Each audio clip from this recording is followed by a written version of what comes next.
Prospect Direct. Hi, I'm Trista with Prospect Direct. So one of the things we wanted to talk about is a lot of times on our onboarding calls, the most common question I hear is, what are your best practices for following up with a prospect? Okay, great question. So it's interesting because I think that we have a unique perspective because we work with 80 plus brands, right? So we have the opportunity to see, hey, what are they doing in the home service space? What are they doing in the food space? Like what are the different ways that different brands in different spaces, all within the franchising segment, follow up? And what I found is everybody kind of has their own process.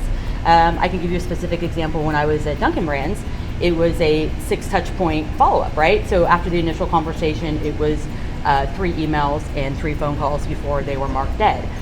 When I was at Which, I was a little bit more in control of the process, and so it was kind of like a 3 strikes, you're out.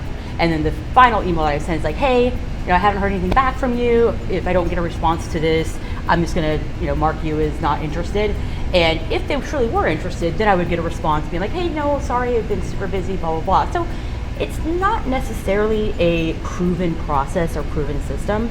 It's just putting a process in place and sticking to it and making sure that if this is your rule, that everybody is on the same page and that you're updating your CRM accordingly. Because as you know, you live and die by your CRM. So if that information's not up to date, it's very hard to pull information for those follow-ups if you're not moving them through the steps, or if you're not, if they you have an intro call with them, but you're not changing the status so that you can send correct follow-up. So that would be my suggestion: is find something that works for you. Know that everybody chooses to do it differently, but have a consistent process put in place that everybody's held accountable to the same process.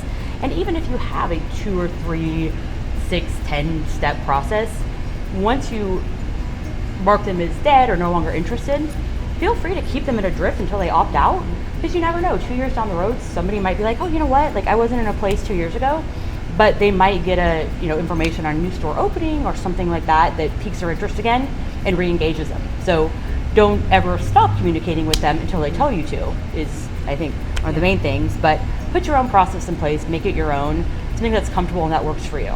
That helps so much. Thanks, Connie. Thanks.